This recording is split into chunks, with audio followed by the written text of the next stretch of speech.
We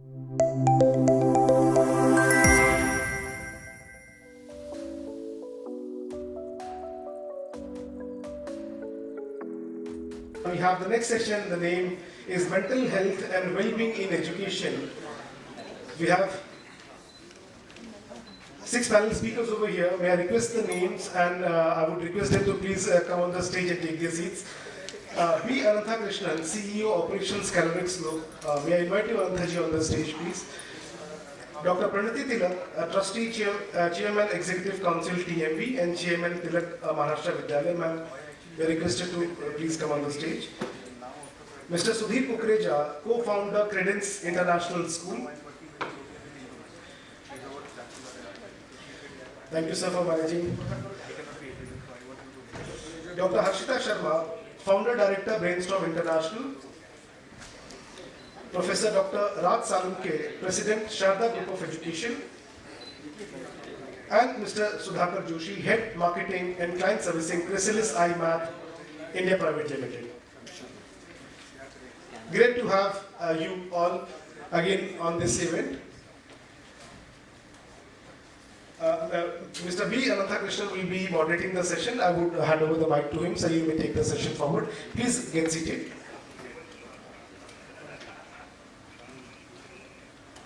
With your permission, I am deducting 15 minutes, so I am making this session for 45 minutes, just to keep the sessions on time. Thank you.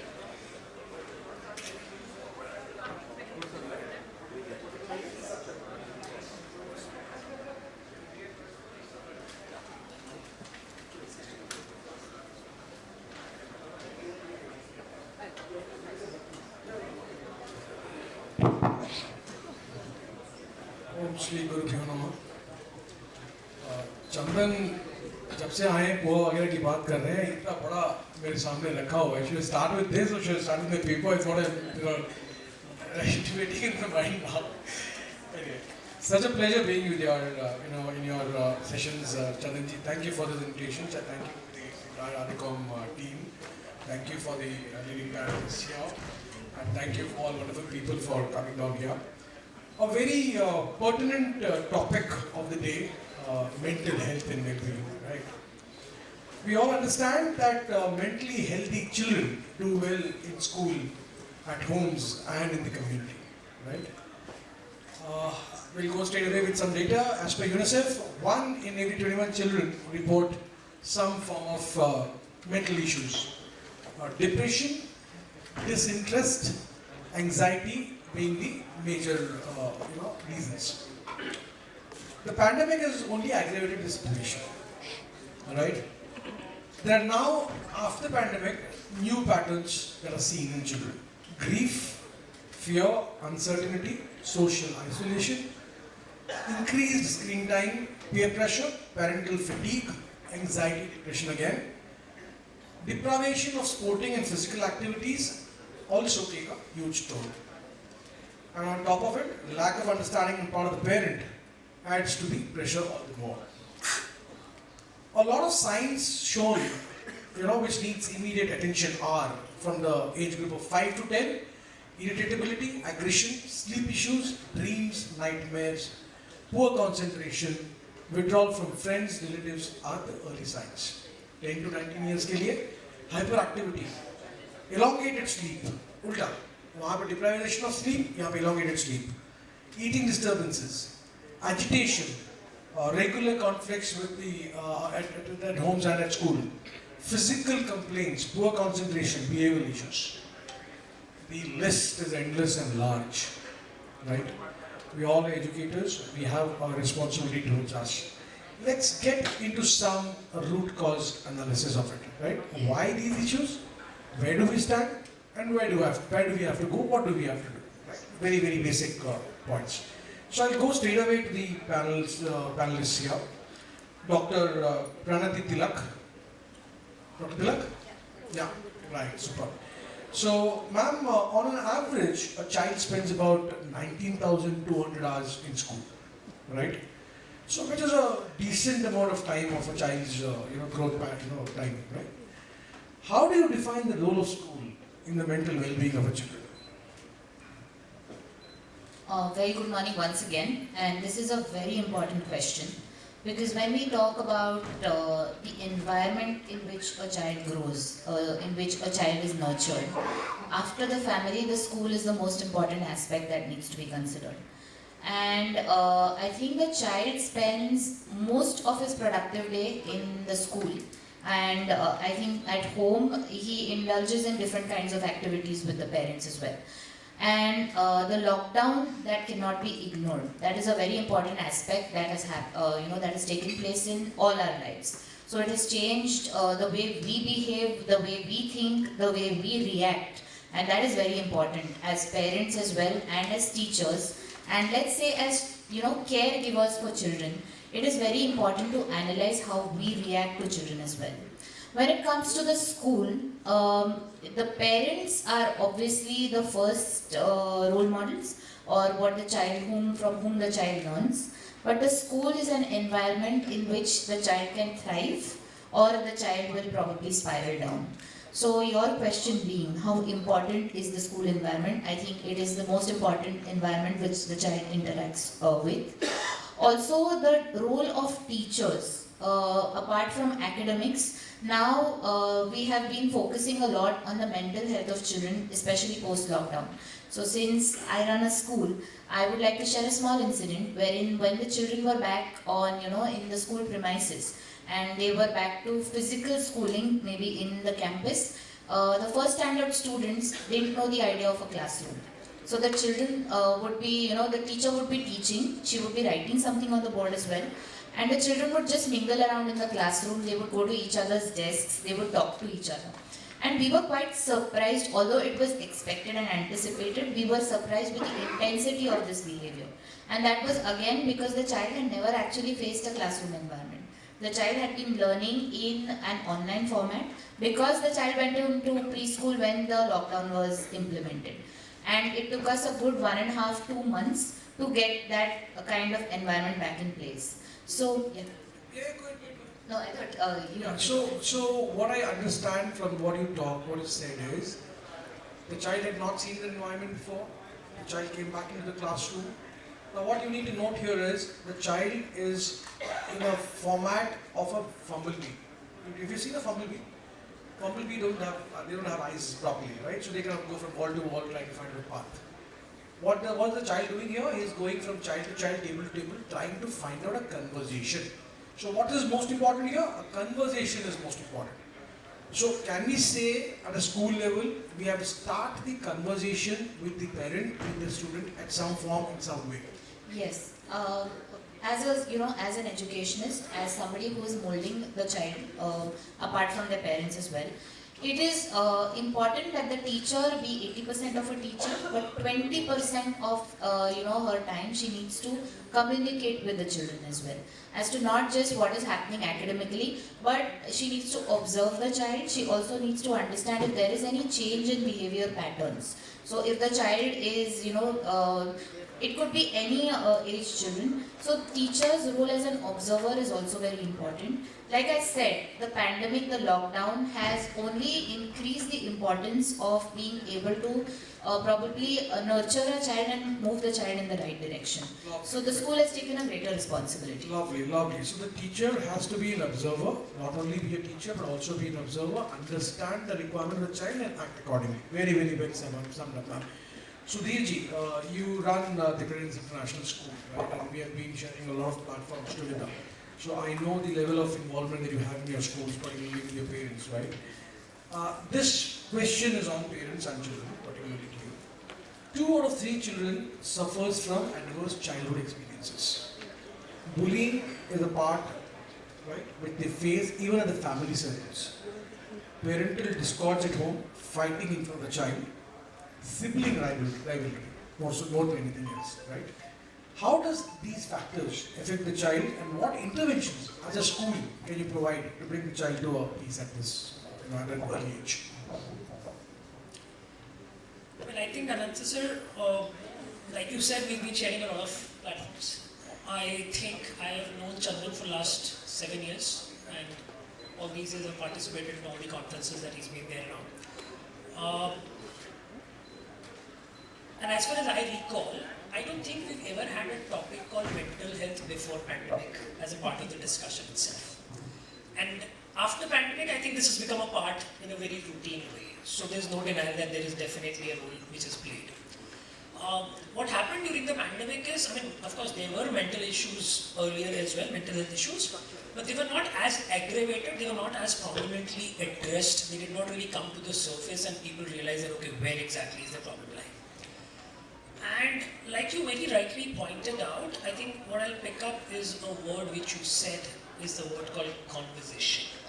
Now that's the most important and the most critical thing to happen in a child's life in his developmental stages. And in my understanding of all the educators, of all the psychiatrists, of all the people that we consulted, the people that were working on board and with our parents and our children, I think the most prominent remedy that has been given to this is counseling and conversation. That is technically happening, whether it is with the teacher, whether it is with the parent, whether it is with a professional psychiatrist or someone. So that is the remedy. And if you will go a little deeper into the analysis of every child that we are speaking to and every case that they are evaluating, this is the root cause as well. Yeah. So it's got to do with the DNA of the society, the way it's changing from the times of where we had joint families to nuclear families, from our tier 2, tier 3 cities to the metropolitan cities where individual life said that the so-called personalization which is coming up, the technology intervention which is promoting personalization left, right and center. And if you ask me somewhere, I think everything has a limit. Everything is good in its own boundaries. Everything needs to be created in synchronization with the other elements which impact the stuff. So while it is great for schools to embrace technology which is helping personalizing a child's education, you need to be very careful and sensitive about the time that while personalization might be important, equally important is the socialization. So that is something which is to be looked upon by the parent, to be looked upon by the school, to be looked upon by the teachers and everybody in the society, because like we say, it takes a village to grow a child, and that village has different elements to it. So it's equally important that the child is having a social time, the child is having a group time in the school, having maybe on social media, of course, social media, while it is a social media, has become the most prominent reason for people becoming aloof and disconnected. So that is where I think the main challenge started off. And as school, I think we are the most well-placed set of people to understand the significance of it. Like ma'am very rightly pointed out, it's the teacher's ability to monitor and observe. A child is in front of a teacher or a class teacher or maybe a set of people in that environment for 6 hours. Now that doesn't happen even at home. What happens to a child when a child goes home? He'll probably go to some classes, he'll go to some tuition, he'll go to some play. Let's understand he's spending 1 hour here, 1 hour here, 1 hour here and 1 hour here. There's no elongated observation which is happening around with the child in that particular environment. A parent would typically spend maybe half an hour in the morning and half an hour in the evening. So we are spending much more time with the child, observing his behavior, making complete documents of where exactly the child started, where is he heading. We have all the data in the world to probably analyze the performance of the child, his interaction with the peers, his interaction, his involvement in the school activities, everything that you mentioned as the early symptoms or the key issues. I think we're best placed to do that. The only thing that's probably needed, all the more now, it's not necessarily the job of a special educator or a psychiatrist to observe these. We probably need to bring in a mechanism in our own schools and regular classroom teachers where they can pick up these early signs and identify that, okay, there is a significant change in the child's behavior, let me get into it, where exactly is the issue. So, very nice, very nice. So, 2-3 key takeaways from what Sudhir said. First thing that he said is the DNA of the student and the parents are changing, which also reflects from what Dr. Shroff said that, as an outcome of the cricket match, the way India reacted to the defeat of the finals, right? So the way we have taken defeat, right? That's similarly the way that new things are happening. So the DNA is changing rapidly, right? That's number one. Number two, that you said is self-time versus social time, right? Real-time distinction has to be important. When there's a chalked out self-time, there's a chalked out social time, and the child has to come back to social normalcy. Right? So that's the second thing that he said. Third thing that he emphasized also what Dr. Ma'am just about said in the last conversation, that the teacher has to be an observer and has to fetch out whatever is the changes that she's seeing and whatever has to be brought in as an intervention. So these are three key takeaways from what you said, Sudhir, if I'm not mistaken. Right? And I also liked what he said that on social media he may really have say hundreds of friends, but how many real-time friends does a child today have? Right? That's a big concern. As a parent, do you monitor what your child sees online? As a parent, do you when your child plays a game in the night, do you really see whether he is playing with that of his own age group or is he playing with an elderly child? How would you know what is happening there? Right? You're thinking that your child is playing PUBG, but is he really playing PUBG there? There's an elderly child teaching him something which he's not supposed to learn at his age. Who is going to monitor that? So that is something we have to start conversing with the parent and making them aware of these things and bringing them to the normalcy back again. Right? Thank you, Sudhir. Thank you very much. So I take this discussion further to Dr. Harshita Sharma, founder of the Brainstorm International School. Ma'am, your school is doing wonderfully well. I'll speak some data to you first and then I'll put in my questions. According to NIMHANS, which is the National Institute of Mental Health and Neurosciences, 7.5% of the Indian children population suffer from mental illness. There have been numerous studies. And I think the state governments have also engaged to elongate the study into across 23 states and about 3 lakh students have been covered. Some key findings: academic pressure, depression, anxiety, stress, peer pressure, and no support from family. These are the major findings of it, right? The report also says that female students are more likely to experience mental issues than male students, right? Can you just elaborate on that and tell us what is to be done? How do we bring in an equilibrium? How do we make these female kids also comfortable in school? How do we give them the right mental balance that they need for a good and bright childhood? Thank you for that question. I think every 35 minutes, that's one suicide happening. 1 out of 60, is suffering from mental health, and that's what you mentioned, Clarence, about the children. Now, in that, I think the ratio of the girls are more because 3 out of 1, the girl is undergone any abuse or, physical abuse or maybe a mental abuse before the age of 6. And that forms the core belief of that child, which forms the attitude and reflects in the behavior.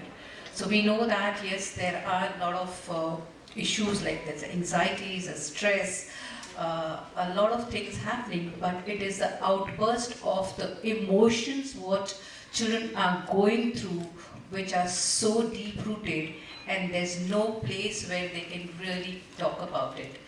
So in schools, like when we have these discussions, if we have at least open discussion, open space, where we have a space without any judgment and talk about it, that share what you want to share it openly and talk about it, and taking that group separately who's actually more violent and talking about and taking the discussion further rather than pointing out in the school that in a classroom don't behave like this, don't do this, don't move around, and why not give them a safe space in the school and have that open conversation.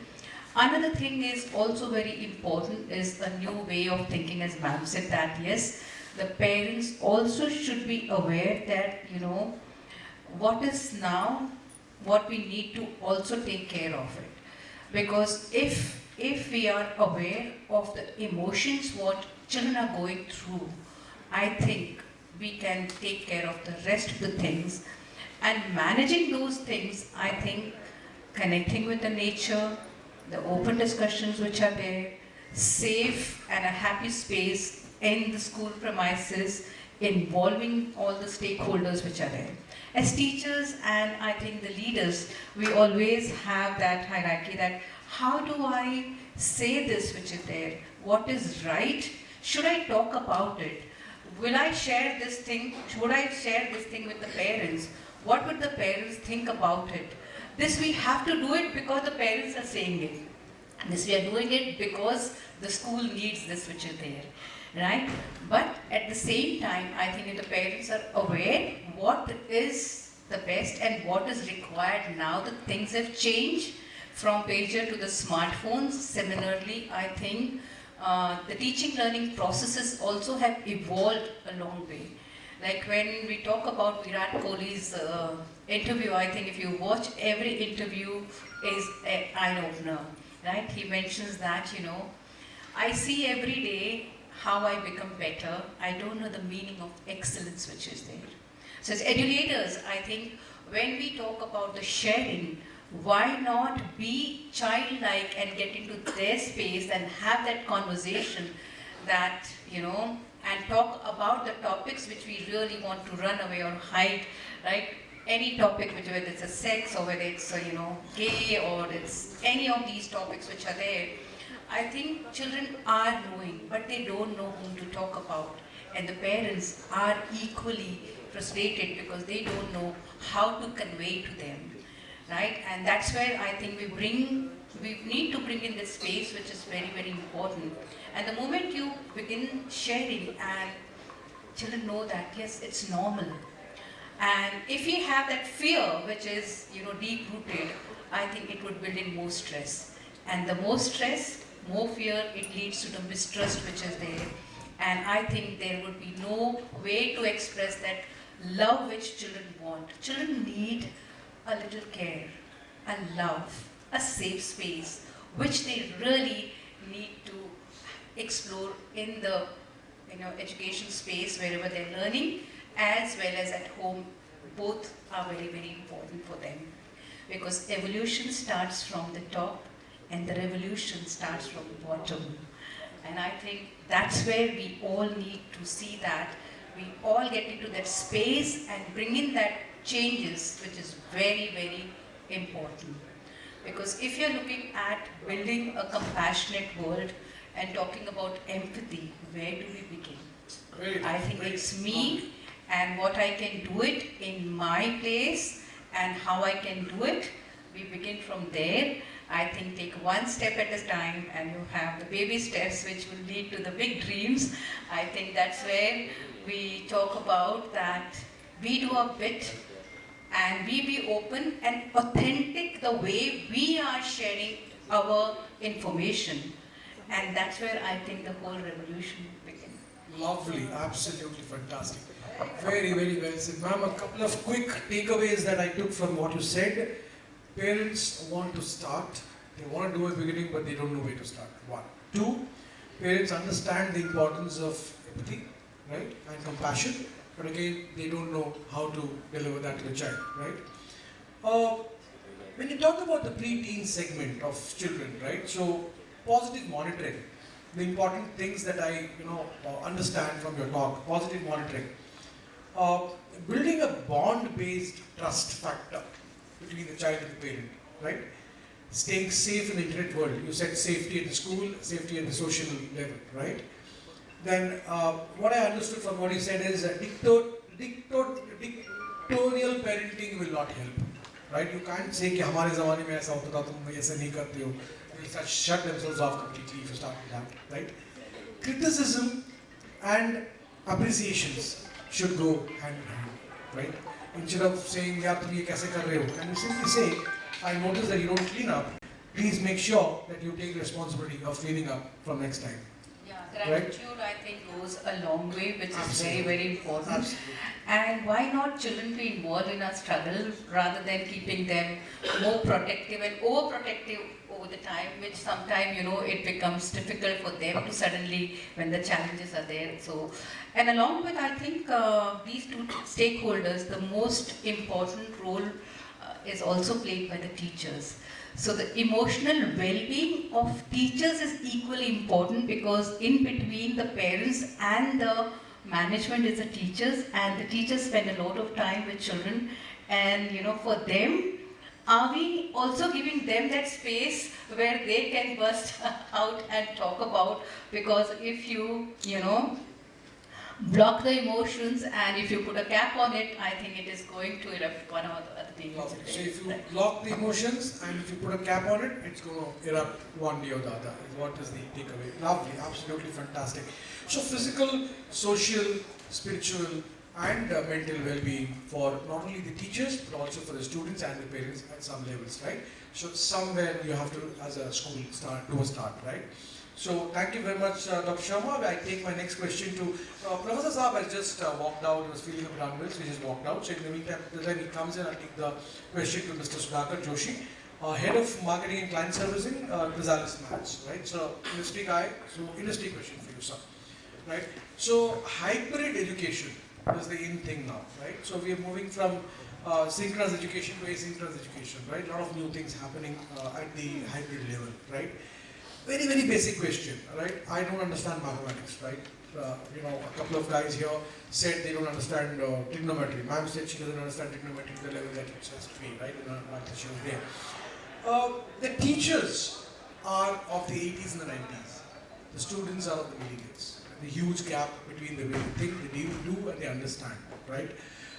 This gap further expanded during the COVID, right? Now you guys have come out with a lot of hybrid stuff, right? Is the gap really expanding further, or is it bridging up, right? If you can give us analogies of both the aspects. Yeah, thank you for this complicated question.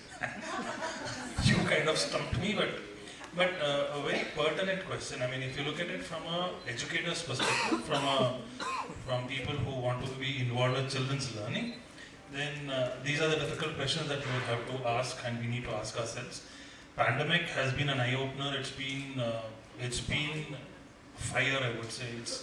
It's helped us and damaged us both ways. So, but personally, if you look at it, teachers have also, one thing that has happened probably in my experience, say from late 2000, early 2011, 12, there has been a shift in the way even teachers are approaching teaching, right? So upskilling is something that has really happened. People are looking at, getting their skills better to adapt to new technologies, new methodologies.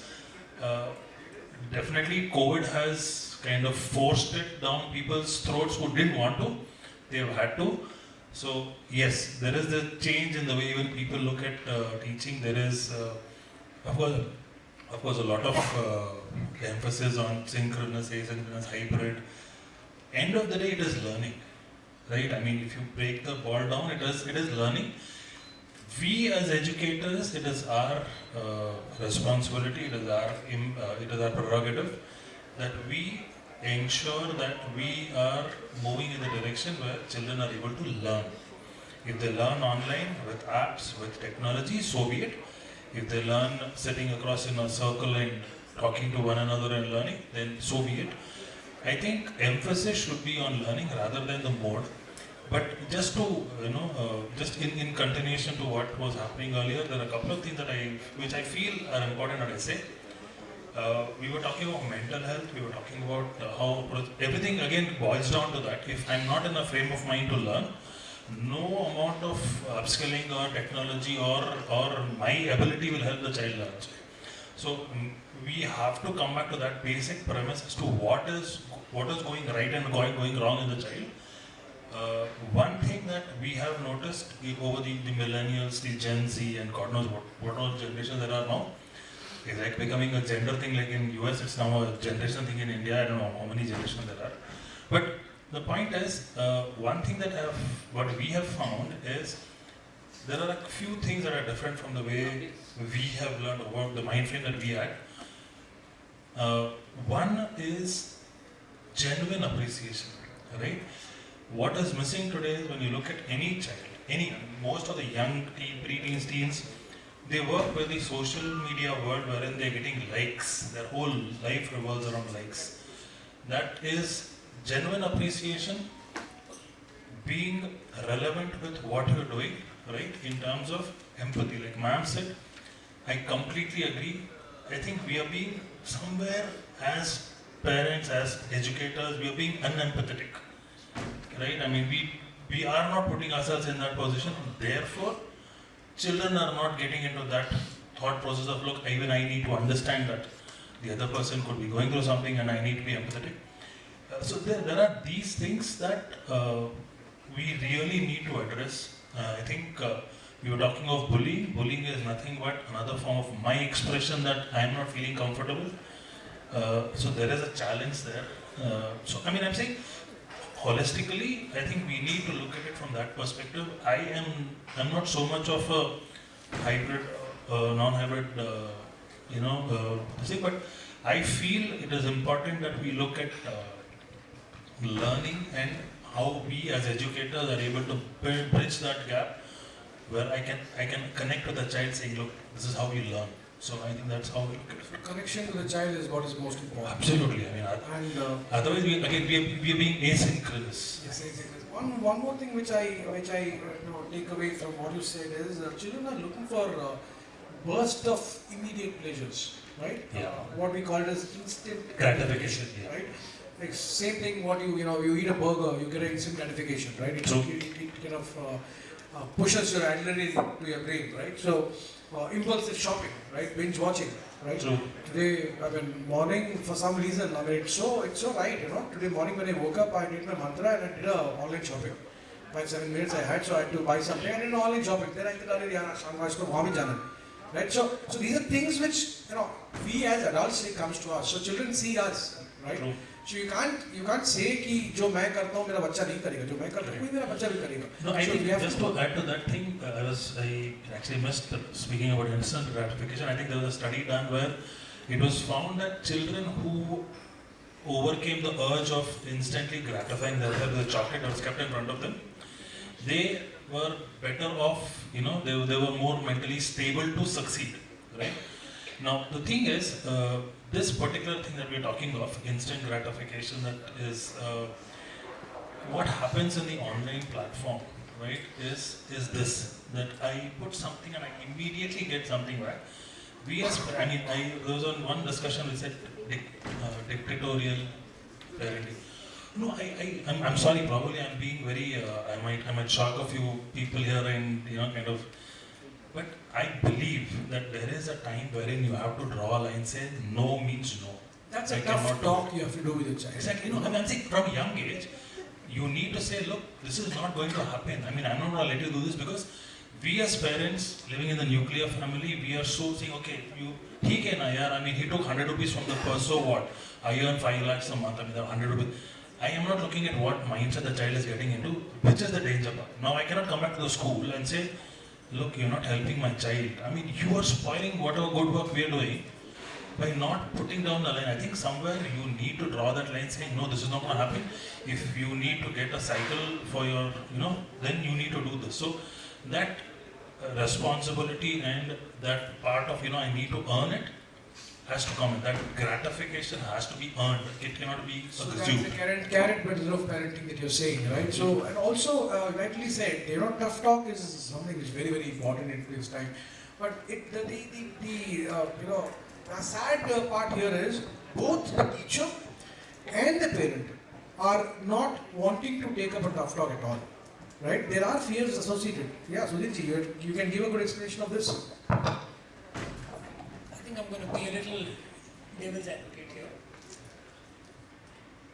And I think this topic of instant gratification, and you said parent and the teachers, the buck doesn't stop here. It stops with all of us as society. So I was listening to him and I got the idea, that it's the childhood, it's the parenting. And I'm going back to my word of the changing DNA. And I'll take a quick example right out of this hall that we're sitting in and maybe a lot of conferences that we go to.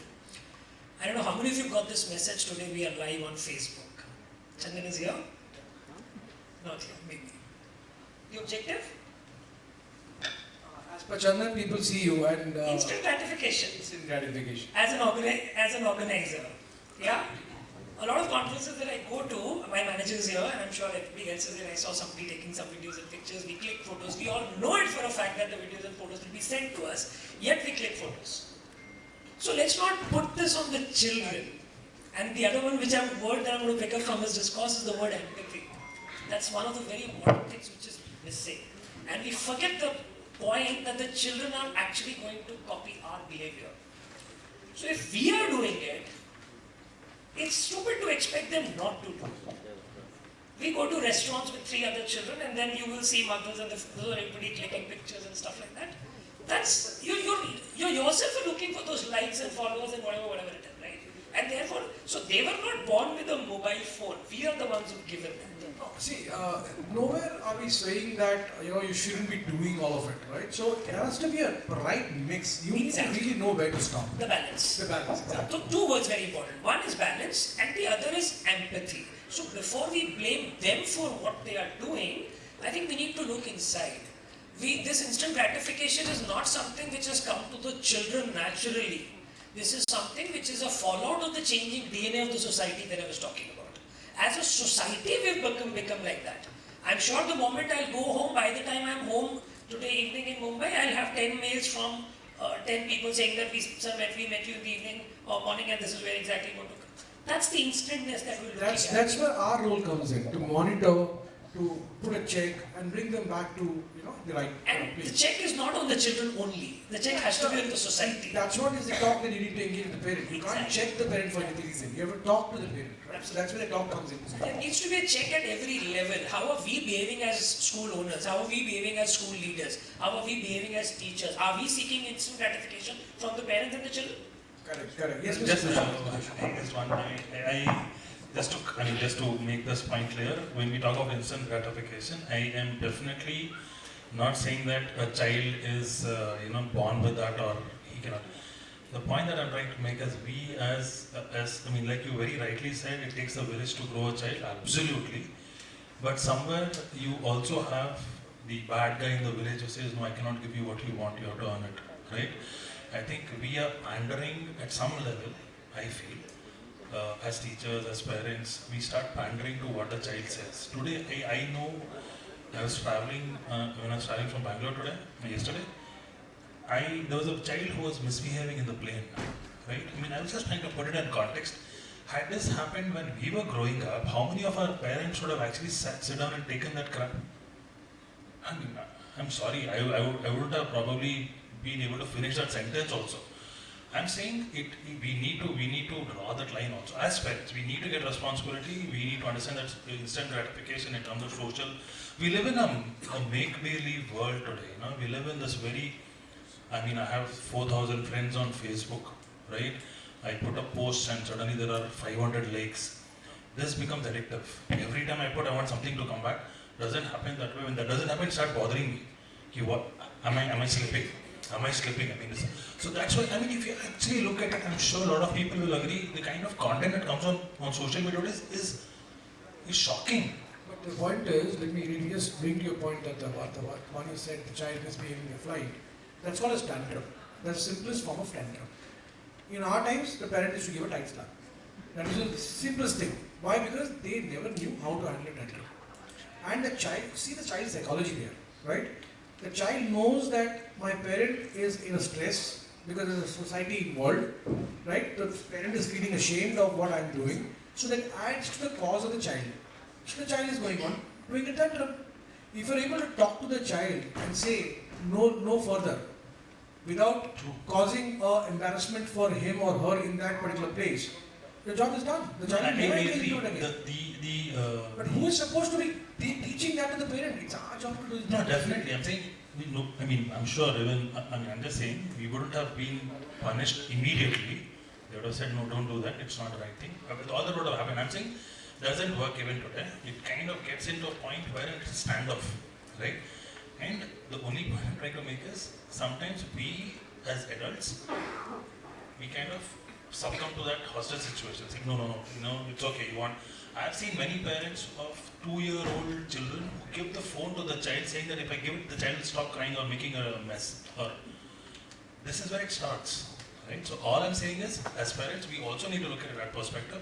Mental health starts from, you need to lay the foundation for it. You need to have mental toughness. Saying, look, and what would happen today? The biggest problem that forgetting that I think Sam, forgetting his name, I remember.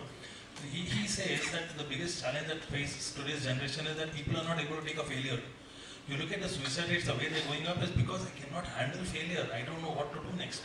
I don't know that the right beyond it. So I think mental health. So now with AI coming in, what do? You have to fail at multiple locations, multiple places. You have to teach how to fail. Exactly. I mean, the point is, not how to fail. I'm saying how to handle failure. So would you like to elaborate on this, please? Just to take away a little bit from what we are discussing right now. What I understand of the entire situation is, and I am the mother of a teenager as well, and a teenager with raging tantrums and everything that goes with it. I think each of our children are unique. Each of our families are unique. The environment in which we bring up our children is unique. The world that we are living in is the world that we are living in right now. So like you rightly said, the educators are from the 80s and the 90s, and the children are from now. Our role as parents, our role as educators, it is very important to understand that the stress that we face, so probably the most difficult stress that we had to undergo as children was our parents will hit us. When you spoke about somebody throwing a tantrum and the parents hitting them, so that is the extreme amount of stress, so that is the threshold for us. And that is what made us keep quiet. But for these children, it is a very different world. They've got exposure to so many other things through social media. Unfortunately, again, like we've discussed earlier also, the lockdown is something that has changed the way things worked. Ideally, as parents, we wouldn't have wanted children to have mobile phones in their hands as early as school, but we had to give it to them. Some form of electronic media or some form of gadgets were given into the children's hands for schooling purpose. So this is the world that they are living in right now. They are going to be faced with peer pressure. They are going to face social pressure. They are going to probably believe the load of information that they are getting from social media as this is how things should be. So as adults, like Mr. Kukreja you have mentioned, as adults, when we go out, we do feel like clicking a picture and posting it instantly online. So this is the world that we are living in right now. I feel communication with your child. Probably communicating to them that these are our core values. This is what, probably the culture that we have been brought up in. Communicating, maybe somebody might take objection to the word expectations right now, but communicating your expectations or how you think that a child can grow, or what you see in the child and what you need to nurture. Communication is the key with in every aspect, right? So finally, communication is the key, right? So we boil down to communication being the key. And to communicate, you really need to know, in terms of your school, what do you need to communicate? Where is your problem stand? So as one of the panelists said, 20% of the time, you need to really fetch out the real problem and start communicating to your parent and your bodies about the same, right? I think I think here the amygdala response, which plays a vital role, which is very, very important, that how you make children feel. And in the class, the language, when we talk about the response, whether they are going to react or respond, it all depends on the language used in the classroom. So that has to be very, very powerful. Sometimes you suddenly get irritated and frustrated and you don't know what you're labeling that child, because that label can change the destiny of a child in the early years. So very mindful about, very mindful about the language used and how we can bring in that little peace and calmness if we want to raise resilient children. I think that's where the whole thing begins, where how can I bring in that and what are the things I can do it in my own small way. And children forget things very fast, so when you have a 40 minutes period, in that itself, is there anything I can begin with a neutral class, with some, calming activities, and then starting something. And I think they need the reminders, not only the children, but also the teachers. And I think that goes a long way. And we have more, and we need to have more healed children, because hurt people hurts and healed people heals. And if you're looking at empathy and the compassionate world, I think we need to begin with that inner peace, which is very, very important, in small activities which we bring into our classroom and connecting with the nature for a long way. Lovely. It was a great session here. Any questions here? We have got 3 more minutes. Any questions here? We can take some questions and then we can come to the end of the session.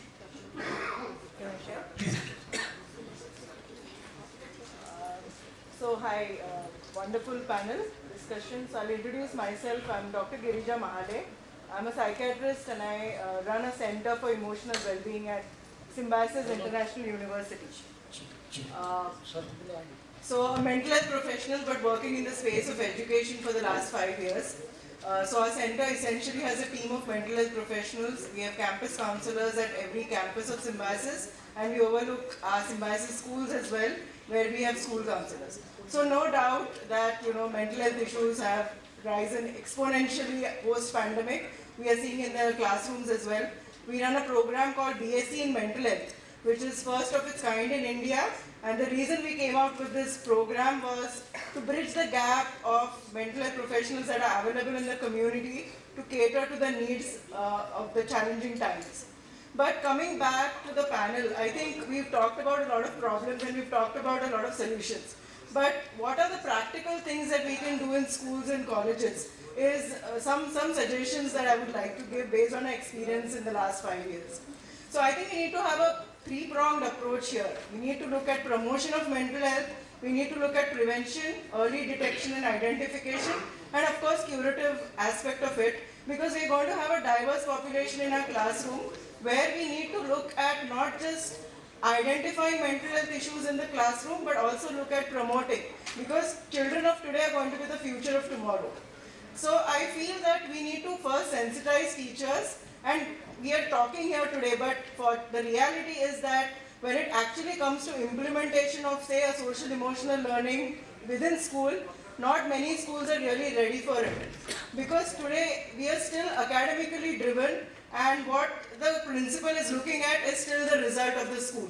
So we are still emphasizing academics in school and not giving equal importance to mental health literacy within schools. So I think we need to start there, where equal importance needs to be given to introducing mental health education within the core curriculum.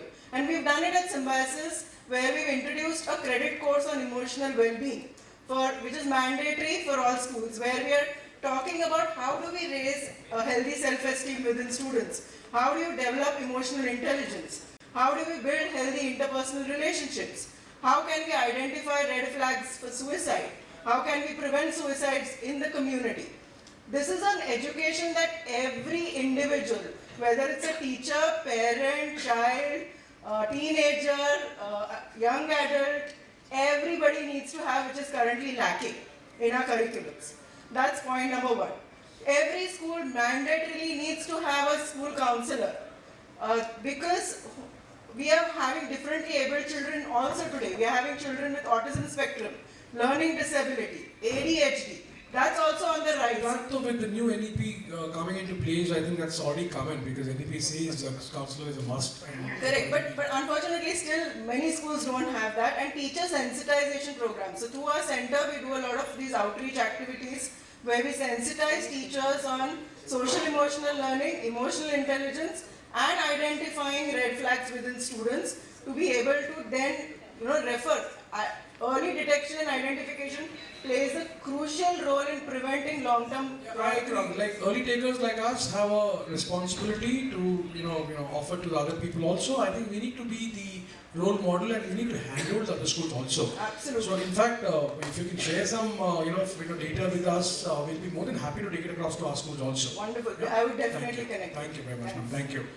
Any other question, or otherwise the time is up here? We can end the session for the day. All right, we'll take one question, please.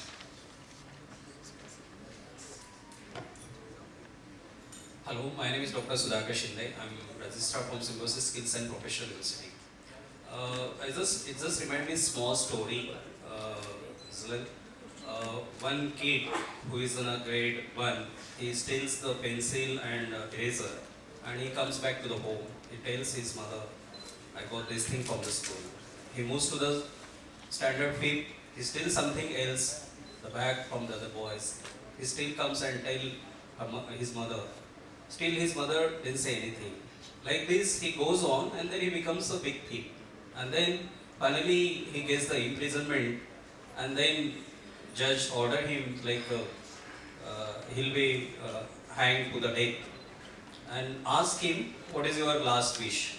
So he tells that he wants to say something to his mother, and he asked his mother to come near to me, and he tells in his her ear, saying that if you would have told me this thing, and he bite the ear of the mother. It's just bite is too strong, ear got fallen down, and she cries in a pain and asks the child why you did so. So he says, if you would have stopped me when I was in a first standard, then would have been I would not have reached to this stage.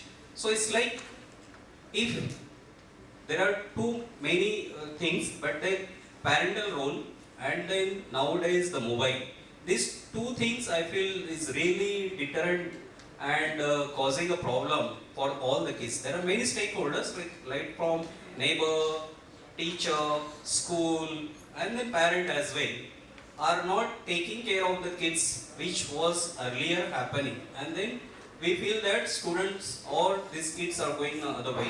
These are very bright kids, they are very intelligent, and if you direct their energy in a right manner, I am sure that they will be reached to the high heights. Very nice, sir. So the moral of the story is, had the parent intervened, the kid would have been better. But the question is, would the parent know that he has to intervene? It's our duty to communicate that to the parent. Yeah? Thank you very much. A great pleasure. Most of the societies, what happened is after the 10th standard result, the ma'am said that why that one exam decide the destiny of a child, which also we need to re-look at that how we have the assessments which could be ongoing. Rather than having that, okay, these are the marks, can't we have like say 5 scientists and the 5 artists and the 5 dancers and the 5 and pick up those and support them in the passion what they are interested in rather than just focusing on that one, judging all the children with the one parameter and the test paper which is there. I think that also will bring in a lot of change. So re-looking at that part is equally important. Fantastic. So we all take pleasure in thanking Chandanji. Chandanji, you're around for this great opportunity. And what a beautiful panel that you have made and beautiful audience and great topic to talk about. Great pleasure being with you. Thank you very much. Thank you. Thank you very much for this wonderful session. I would request Mr. Kumar Chandan sir to please come up on stage. Let us all felicitate B. Anantha Krishnan, CEO, Operations Kalorex Group, our session moderator. Ladies and gentlemen, please put your hands together.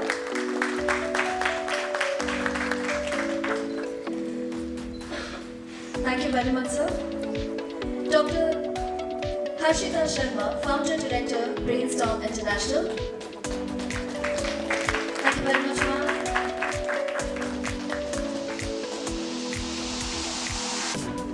Mr. Sudhir Kukreja, Co-Founder, Credence International Schools.